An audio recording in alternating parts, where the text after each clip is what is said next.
नमस्कार। नवरात्रि के 5वें दिन की आपको बहुत बधाई। नवरात्रि के 5वें दिन माँ स्कंद माता की पूजा की जाती है। आइए दुर्गा सप्तशती के रहस्य को जानने में हम आगे बढ़ते हैं। पिछले अध्याय में हमने जाना कि कैसे महाकाली ने चंडमुंड और उसकी सेना का नाश किया। जब शुंभ निशुंभ को ये समाचार मिला तो वह बहुत दुखी हुआ और क्रोधित भी हुआ और उसने तय किया कि अब वो स्वयं युद्ध में जाएंगे। उसने सारे दैत्यों को इकट्ठा किया, फिर से एक बड़ी सेना तैयार की और उसने अपने साथ अपने एक असुर रक्त बीज को साथ में लिया। जब माँ ने देखा कि नई सेना आई है तो माँ ने क्रोधित होकर धनुष की डोरी चढ़ाई। शेर ने हुंकार भरी, महाकाली ने किलकार की। उन सबकी गूंज से ब्रह्मा विष्णु महेश व सभी देवता इकट्ठे हो गए।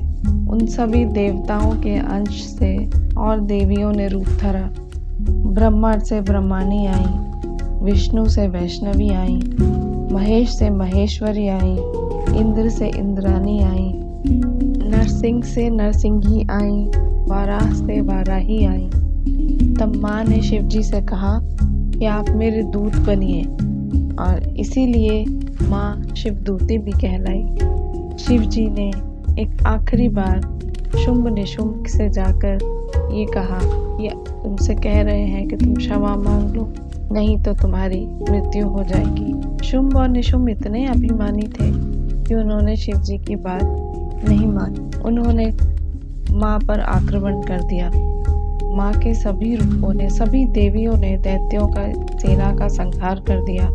तभी रक्त बीज नाम का असुर वहां आया। उसको वरदान था कि अगर उसका रक्त बहा तो उसके रक्त की हर एक बूंद से एक नया रक्त बीज पैदा होगा और वो उतना ही शक्तिशाली होगा जैसा वो है। माताएं उसको मारती जाती थीं और उसके रक्त से उतने ही रक्त बीज पैदा होते जाते थे। ये देखकर देवता घबरा गए। उन्होंने माँ से प्रार्थना की कि इसका कुछ कीजिए। तब माँ अम्बे ने महाकाली से कहा कि अपनी जीभा का विस्तार करो। जब मैं रक्त बीज का वध करूं तो जो भी लहू, जो भी रक्त उसके शरीर से गिरे वो धरती पे ना गिरकर माँ काली की ज़बान पे गिरे। ऐसा ही हुआ। महाकाली ने अपनी जीभा का इतना विस्तार किया कि जब माँ अम्बे ने रक्त बीज का वध किया तो जितना भी लहू गिरा वो धरती पर ना गिर के माँ काली के मुंह में गिरा। माँ काली ने उसका सारा रक्त पी लिया और रक्त बीज पैदा ना हो सका। सभी देवता प्रसन्न हो गए और सभी ने माँ की स्तुति गाई। चलिए अब समझते हैं कि इस अध्याय का रहस्य क्या है। बाबा जी कहते हैं असुर रक्त बीज हमारे संचित कर्म है। संचित कर्म यानी वो कर्म जो हमने जाने कितने जन्मों से इकट्ठे किए और उसके फलस्वरूप हमारे जीवन में लगातार कष्ट आते रहते हैं। दो तरह से कर्मों को खत्म किया जा सकता है। पहला, जिस तरह से कर्म हमारे लिए लिखे गए हैं, जो हमने संचित किए और इस जन्म में जिस तरह से हमारे सामने आने वाले हैं वो उसी तरह से आए और उन्हें भोग के हम उन्हें ख़त्म करें। या दूसरा तरीका जिसमें हम साधना करें और साधना से उन कर्मों को जलाएं। अब इससे क्या तात्पर्य है, अब हम इसे समझते हैं। पहला तरीका रक्त बीज की तरह होता है कि जब कर्म अपने तय समय के हिसाब से आते हैं तो ये एक ऐसा चक्र बनाते हैं जिसमें हम फंसते चले जाते हैं, हम उससे बाहर नहीं आ पाते।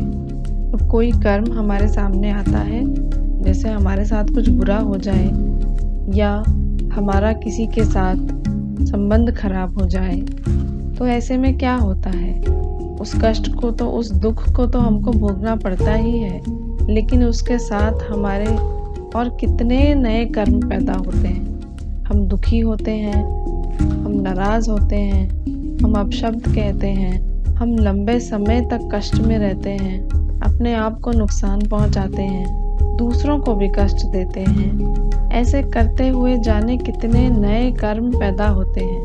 अगर हमारा कोई एक संचित कर्म सामने आता है तो वो 1000 नए कर्मों को जन्म देता है। इस तरह से हमारा चक्र कभी पूरा नहीं होता। हम उसी कर्मों के चक्रव्यूह में फंसते चले जाते हैं। दूसरा तरीका क्या है? दूसरा तरीका है साधना।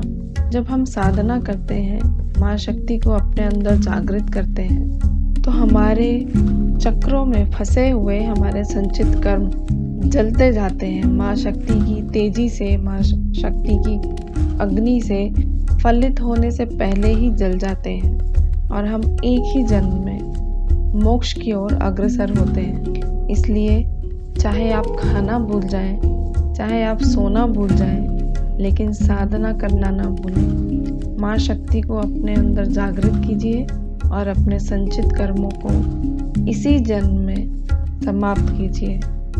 धन्यवाद।